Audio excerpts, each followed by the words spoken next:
Good afternoon, everybody. My name is Amol Nirgudkar. I'm the CEO of Prism, and thank you for joining us again for one of our webinars. I'm excited to welcome today Paul Edwards from CEDR HR Solutions, who's their founder and CEO. And Paul has been one of the guiding lights for our industry during this time as we go through this crisis and figure out ways to solve the numerous things that are coming on our plate today that we have never experienced before. And Paul is an HR guru. He is one of the most sought out speakers on the HR circuit in dentistry. And he's really been in the last 3 weeks, he's spent most of his time helping dental practices all over the country with their HR needs during this time, because the HR needs have never been, HR has never been this relevant before, especially when we're dealing with furloughing or laying off most of your workforce. And I'm really delighted to have you back again on this webinar, and I'm looking forward to talking to you about some of the things that we need to start thinking about as we start slowly but gingerly opening our practices up. There still are a lot of questions about what has happened and what we plan to do as we start thinking about eventually opening up our country. Paul Edwards, welcome. Delighted to have you. Thank you, and I'm happy to be here. It's a new day. We're 3-4 weeks into this, and there's a ton of questions out there about how certain things are working. Like you said, people are beginning to try to focus forward, even though we don't have open buy dates yet. I think that it's what everybody's thinking about. I believe that we have time to formulate some pretty good plans for opening our businesses back up. And as we talk today, Amol, I think we have to focus forward, but we also have to focus forward on the idea that we probably are going to have some recurring issues start to come up throughout the rest of the year, possibly into the foreseeable future when it comes to HR employees, the virus, closings, openings. There's just going to be a lot of movement in the HR space. So go ahead. So right off the bat, I mean, obviously the last few weeks, since the beginning of April, we had to think about all the HR issues related to furloughs and everything else. And now that we're probably operating on a skeleton crew, most dental practices are, as on April 15th, I'm still thinking it's March because it's a time warp I'm in right now. It seems like a Groundhog Day every single day. But what are some of the biggest questions that you're hearing now as we are about 3 weeks into this crisis? Well, there's still questions around the PPP loan and the SBA process, and we can touch on that at the end. And I can talk about that a little bit more. It's I've been at the epicenter of that, and we had to have knowledge about it because it does affect employees, and it is very much kind of an HR thing. But right now, a lot of the questions are still about trying to take care of the employees. Like, why aren't they getting their unemployment? When are they going to get the stimulus check? How are they going to get the $600? And we still have employees being denied unemployment underneath the old rules. So, Amol, I just want to kind of jump in and talk about the supercharged unemployment insurance benefit. Absolutely. Real quick. Just tell people where we see it. First of all, in the first law that was passed, it feels like 6 months ago, but in the first law that was passed, a bunch of money was designated, billions of dollars was designated to give to the states so that the states could run their already existing unemployment benefit programs. And so it was to fill up their funding. It was a funding mechanism. And with it came some strings, and and if I paraphrase all the strings, it boiled down to this: we are giving you this money. If you are going to use this money, you are to give it to anyone who is affected, any worker who is affected by the coronavirus. And that means because you had to shut down, because an employer had to shut down, because an employer had to go to part-time hours, and that affected the employees. That could mean that a new resident moved into your state. They wouldn't normally qualify because they haven't been in your state. They were affected. They should get unemployment benefits. And I can just keep going. It was just, it was really to really supercharge that fund so that they could give out that money. Well, not all states can just change how they approve and deny. Right. And we knew this was going to be the case, but we didn't know how they were going to deal with this. So some states already had some mechanisms in place. Believe it or not, their legislators had been thinking about things like this over the years. And so the governor or whoever heads their labor department, state, local labor department, or whoever's in charge there could make some decisions via edict and say, okay, we're flipping over, stop making them look for work, stop making them wait for a week. They don't have to have had a job in the last 6 months, et cetera, et cetera. Other states, not so easy. Their rules are embodied in their laws, and so no one can just step out by edict and make a change. So we are still seeing some of those states trying to catch up, and they're still denying unemployment benefits. I think that's going to get fixed over the next couple of weeks until everybody who can get it is going to get it. And I believe that most people are going to get their unemployment all the way back to the end of March, to April 1st. And I say that because I'm looking at letters being issued by the state departments of labor who are saying, we're working on this, we're working on our agreement with the feds, we're trying to get the money, we're trying to work it all out, we're going to get this fixed. So that's why I believe that we're going to see fewer and fewer of these denials. Why that's important is because the second part of this is what has been referred to as the supercharged $600 per week. And it's clear now that the intent from Treasury and the Department of Labor was to attach that to anybody who was getting unemployment in the state from the state's unemployment. So it would be whatever you would get. Let's just use Arizona. Florida's the same. The most you could get in Arizona would be $240 from the state. And then you would be able to get another $600 on top of that once that becomes available from the feds. That $240 equates to about $6 per hour. If you were to think about, you've lost your 40 hour a week job.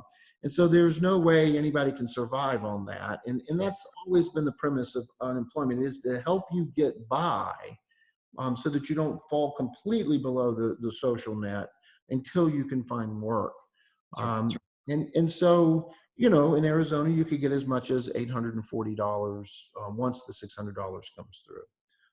I've talked about this before. This is part of a stimulus. It is to get money into your community and into your business and the other businesses around it, so that when we open back up and start to try to fire back up our economy depends on people having money, and having people out of work getting a check for $240 a week for 2 or 3 months they're not going to have any money to come buy services, and they're going to start having to make difficult decisions. How well this is going to work? On paper, it feels like it could work. I don't know yet. I hope it works. So where we are is the $600, to our knowledge, is not flowing yet. Right. We do know that those states that are denying people unemployment benefits based off of their old rules, who haven't been able to change their software, their laws and stuff, are causing a problem, because that is supposed to be the conduit for the $600. Also, and just for everybody's benefit, written into the guidance from Treasury and Department of Labor, there's additional language saying to the states, even if you are excluding someone from it, you are still supposed to provide a mechanism to get the $600 in. Right. I mean, I don't know how they do that. It's like, oh, you're denied for state benefits, but you're approved for federal benefits. And then I'm not going to drive everybody crazy with all the other rules that are surrounding this. I just want you to know, if you're worried about your employees, you're not alone. They are working on this. And I believe that they will have it figured out. I'm hoping now we're a couple of weeks out. I said that a couple of weeks ago, but I see movement. I see movement and communication from both sides. The worry I have is that states are not equipped to handle these many unemployment requests. Um, and it's not that they can go out and hire people to do that because everybody's on lockdown. And, They, and they can't train them. They can't bring them into a room and teach them. correct. Same with the SBA. Same with the SBA. Yeah. And then now, if there is a dichotomy between who qualifies, because there is, right? Who qualifies for the $600, and who qualifies based on the state law as it relates to who is unemployed.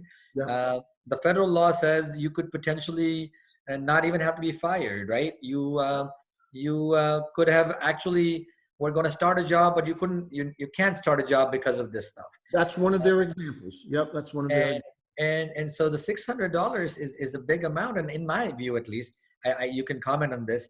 I think it's up for 4 months, right? Is it for 4 months? They're Up going to to give you July 31st is how long it's supposed to up to be. July 31st, and my hunch says it's political season. President's election is November 4th. Uh, there could be a good chance that this gets extended. I mean, I think both parties probably will understand that taking those benefits off could be political suicide. I think that you're going to see possibly some extension to those things. I think it really depends on what happens when we start to open again. Um, it might go away and then be funded again, but there's going to have to be a mechanism there. And let's not put aside the fact that this is going to cause for some of us a little bit of an issue where we have an employee who's going to try and keep the $600 and try and switch jobs on us. They don't want to come back, and we're going to send them the letter saying come back, and they're going to be like, I don't want to come back, and they're going to try and use this to switch work. And it's going to feel a little bit unfair when 9 of your employees come back, but 2 of them don't because they're saying, I don't want to come back. I believe we're going to be able to report that to say that we offered them a job and they decided not to take it. On the other side of it, I believe that some of them are also going to be able to make the case that they don't want to come back to work inside of medical because they have a pre-existing condition or someone else does. And for everybody who's listening, you're going to have to let that go. It's going to stick in your craw. In some cases, you're going to know they're gaming the system. But I just want you to know that overwhelmingly, I'm in other spaces with employees, Right. listening to employees talk, and they want to come back to work. They could care less about this money. It's they are on a mission to get the hell away from their families and Right. get Right. So I just, let's not let the outliers Right. be the ones who set our attitude for dealing with this. It is going to be what it is. And I could go on and on and on about this, but I think we can move on to the next thing. Well, do you have any last thoughts or questions about this? I think there is a concern when we do start, if especially in states where they're getting $1,100 a week, Mm-hmm. of what incentive they will have, and what will employers do and report them, because it's again, you don't want to report. I mean, if somebody doesn't want to come to work, I mean, the last thing you want to do is report them, and you don't even know their situation. Um, Yeah. Yeah, I think you do your job, which is you say what happened. Here's the letter I sent. This is how they replied to me, and then let the state deal with them in how whatever way they're going to do it. And that's the way we've always done it. It's just tell the truth on the form, and move on, because it's just not worth any extra time. So Paul, talk to us about FMLA and how does FMLA apply to dental practices today? So it applies to all of us, all of you who are. I say us because I have so many dental clients. I've been to. I feel like a dentist at times. I am not. I am not a dentist like you aren't an HR expert. That's right. But okay, so the FMLA, we're all. It applies to all of us now, whether we have 50 or more employees. They wrote in some specific laws. I'll touch base on them. 2 weeks of paid sick leave if you contract the coronavirus, 2 weeks of paid sick leave if you are caring for someone, 2 weeks of paid sick leave if you are ordered to quarantine. And that may not mean you have it, but someone else adjacent to you has it, and they tell you you need to go down for 14 days. And then on top of that, there was an additional 10 weeks put on top for a total of 12 if someone has a child at home and they have no daycare, no way to have anyone take care of the child, then they could collect up to 2/3 of their pay. If you were to comply with this law, and there's a reason why I phrased it that way, if you comply with this law and you paid out the 2 weeks pay, whether it was all at once or intermittently, whether or not you paid the FMLA leave for childcare at 2/3 pay, whether or not it was all at once or intermittently, you would immediately after paying it on that payroll submit paperwork to the IRS through your payroll company, and they would refund 100% of that payment that you needed to make to that employee for those purposes. So there's no damage to you for following these rules other than cash flow. If you've got 49 employees and 43 of them have kids at home and all of them need to be taking time off, then it's a different matter for you. It becomes a cash flow issue that you're going to have to try to figure out if you can even figure that out. But I think for the most part, it's going to be on an individual basis. You may have 2 or 3 people affected by it at any given time. That said, both of our large associations came out a week ago and said, glory be, there's an exclusion for healthcare providers, and you guys are healthcare providers, and you are excluded from having to follow this law. Okay. Just exclude yourself from it. Now, before generally excluding yourself from it, there were some other exclusions available to you that were specific. You could say that by allowing this employee to furlough, to go away and take advantage of this, they are so critical to your practice that if you allow them to do that, it would make your business non-viable. I just have to tell you guys, as an HR expert, I don't understand what that has to do with a person who has coronavirus who needs to go home and isolate. It's almost as if they're saying, well, let's punish them for being sick, and you should just let them go for that and tell them, I can't do anything to help you out, and make them go, I guess, apply for unemployment, which is in effect firing them for being sick. And as I look at all the exclusions, I see that the exclusions are written by people who don't have businesses, never have had businesses, could give a crap about the people around them that work. Right. I'm just being honest here. It just does not feel right, the way that they had written the exclusions. And on the same level, you could exclude yourself from complying with a person, complying with that law on an individual basis by saying, I can't let you go home and take care of the kids. I'm not going to be paying you this pay because I don't have to, because you're a key. So it doesn't change the need on the other side. So we didn't really understand this until we looked at the opinions that were being written, and they were actually saying, we want you to apply this in order to keep pressure on frontline healthcare employees to keep them in their seats. Sure. So that they tried to make this decision, obviously not around the sick leave, but around taking care of their kids, that they would think twice about asking for this benefit because you may actually push them out the door and replace them. A quick question I have while we're going through this is, we've got a lot of employees we've laid off or furloughed, whatever it is. Are they still your employee if you furloughed them? Technically, they are not still your employee. If you laid them off, they are not your employee.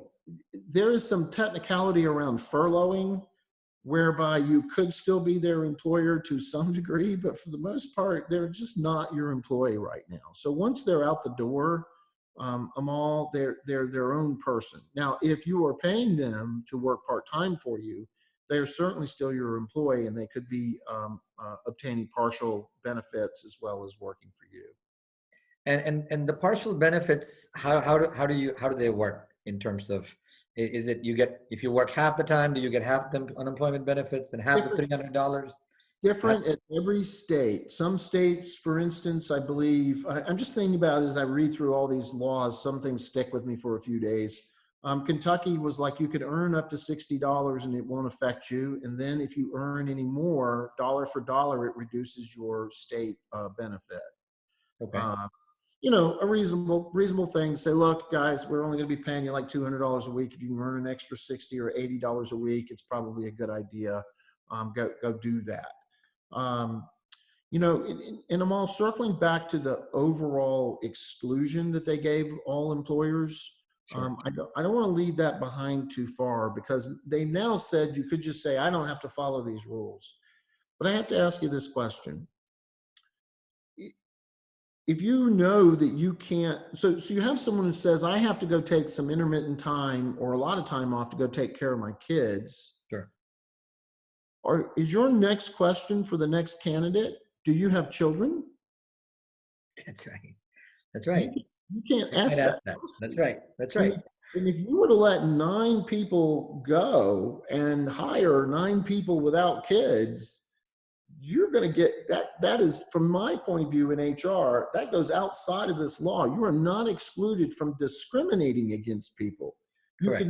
You can be excluded from having to comply with the letter of the rules of the law, but you are not excluded from these other things. So I would just want people to be very careful about using these exclusions as a gotcha, and using them judiciously, where you really can say, I'm doing it for this reason.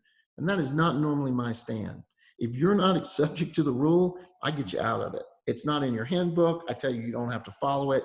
I do everything I can for that not to be the case. Now you're starting to get ready to bring them back. How do you bring these people back now? Well, the first thing is, we're not going to get into this today. You need a plan just for the practice as a whole. We're going to get into this a little bit at CEDR with our members, and we'll provide some of these resources. You have to decide what it's going to look like before you bring your employees back. When I say what it's going to look like, are we going to gown and mask every patient? Are we going to no longer greet patients? We're going to have just 2 people greet the patient, the dental assistant and the doctor. That's going to be a new protocol.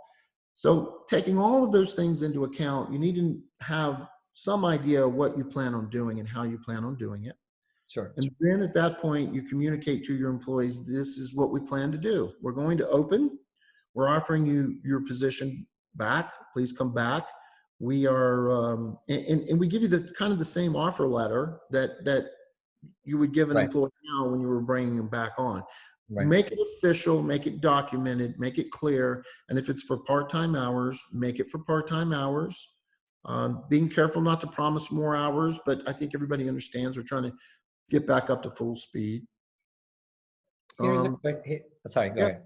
No, go ahead. Here's a question that's come in from an audience member. It says an employee was furloughed, and you're now ready to reopen, and they can't come back because of childcare. Mm-hmm. Can you terminate them at that point? You could. You would not want to terminate them. You would want to document that they are not able to come back to work. You didn't fire that person. So that's where you need to be super careful. I can't come back to work because of my, I have to take care of my kids. You're fired. That's not the answer. I can't come back to work because I have to take care of my kids. Thank you for letting us know that. When you become available, if there is a position still here for you, then please let us know. At this time, you know, and you close out your relationship with them. If you've been paying their health insurance, if you've been doing any of those things, you go ahead and you begin to take care of that. I didn't fire that person. I heard what they said and I reacted to it. The same as if someone had reached out to me and said that to me 2 months ago. I can't come to work because I don't have anyone to take care of my kids. Well, we would have said, well, I mean, what am I supposed to do about that? You got to come to work.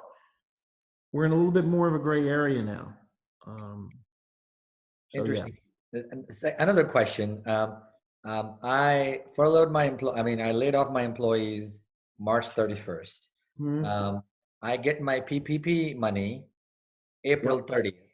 I have an 8-week period to basically restore most of my employees. Yes. And now, although I'm not open, right? Mhm.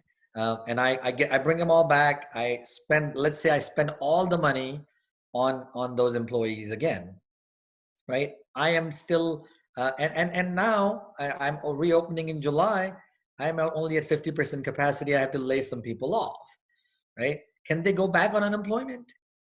As far as we know, yes. There's been some rumors out there that if you get the triple P, that for some reason it would keep your employees from going back on unemployment. We don't see that guidance out there. I'm not saying it hasn't been written about, and I don't know about that.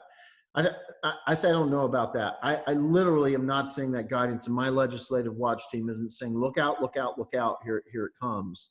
Um, so I think the idea that you would take a loan from the government in order to take your employees off of unemployment in order to pay your employees that loan so that you could get some modicum of forgiveness on the 25% that might affect you Right. is a little weird. It's a kind of strange thing to do. And it's really a strange thing to do, especially so if you're set up like many practices are, where the doctor and the wife are both eligible for unemployment benefits. And if you look at the difference of what they're getting per week versus the forgiveness that they might get of the 25% that they can spend on things other than payroll, it doesn't make a lot of sense. I would never borrow money to take my people off of unemployment.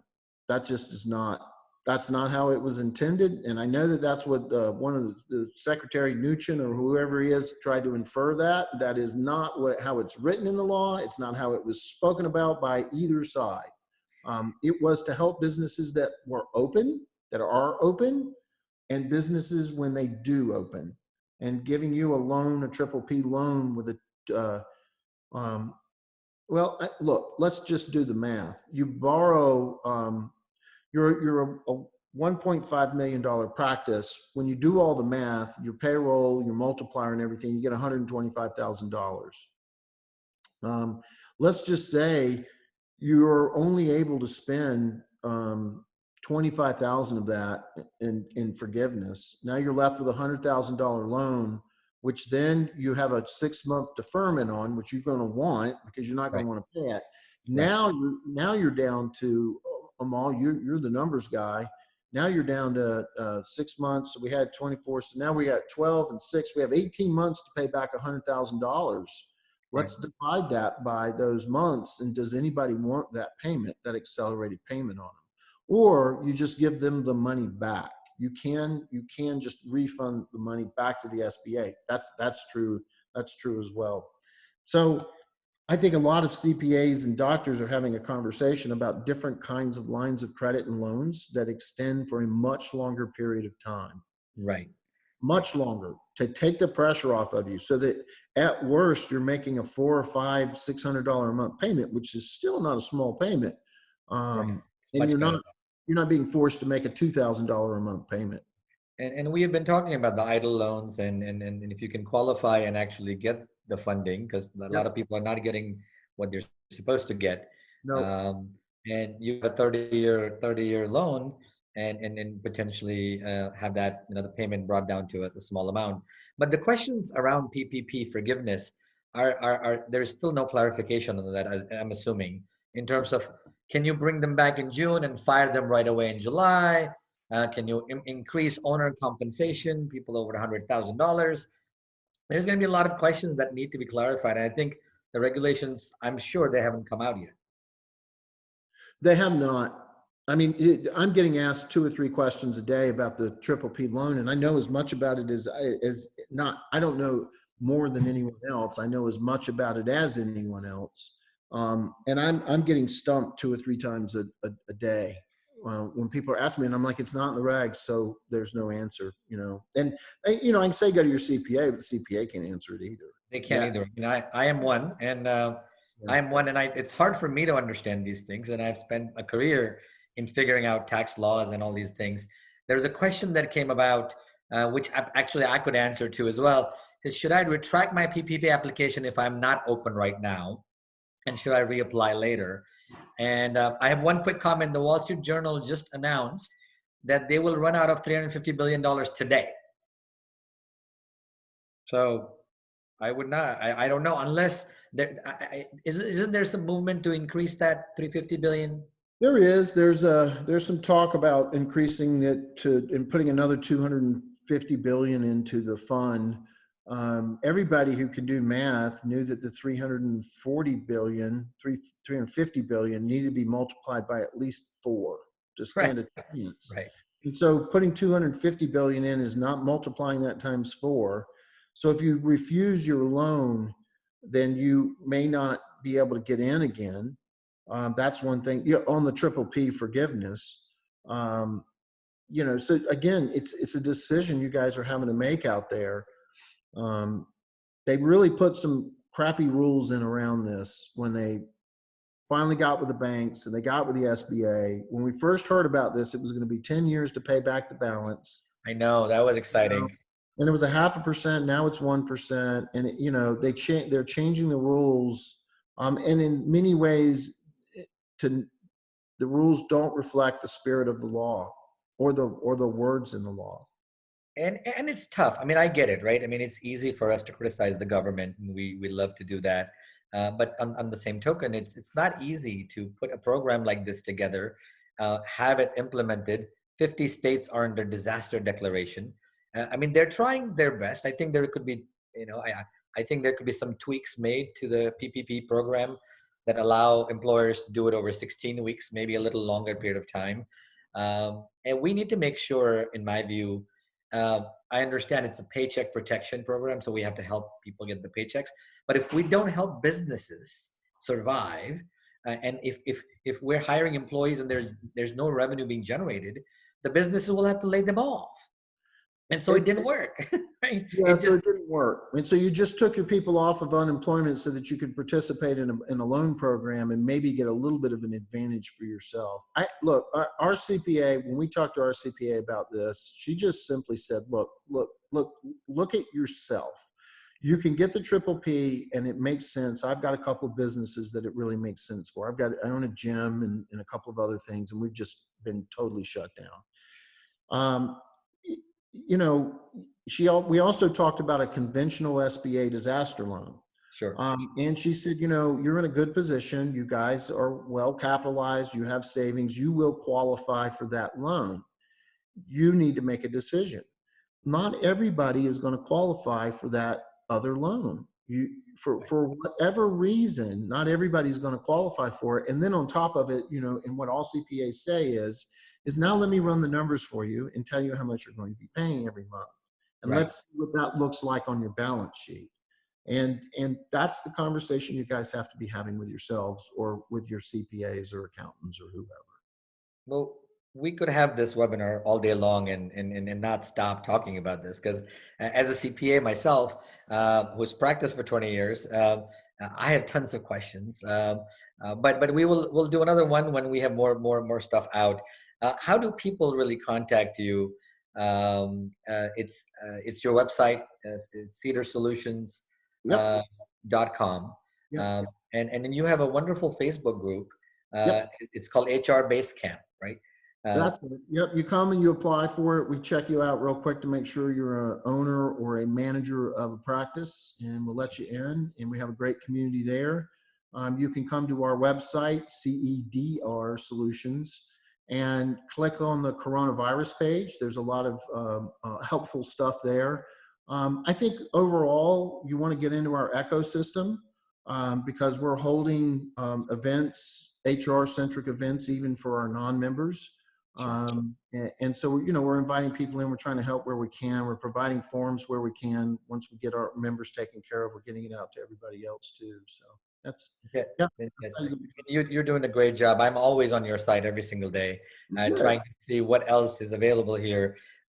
This webinar video, if you couldn't join us, it's available on our website, academy.patientprism.com.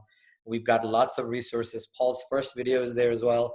And we continue to invite leaders like you in dentistry to kind of give us some wisdom during this time. So if you haven't checked us out yet, We've opened up the Academy free for everybody for 90 days at academy.patientprism.com. Log on there, enroll yourself, your team members, and we're here to help you. Contact Paul with any HR questions. I think he's probably has more answers than anybody else currently. Not that everybody has all the answers, but he has more answers than everybody else. And I really want to thank all of you guys. We wanted to keep this webinar short so that everybody could listen to it and quickly take action. We look forward to seeing you on the next one. Check us out on our website as well. And I really want to thank you. Thank you, Paul, and we'll talk to you soon. Thanks, Amol.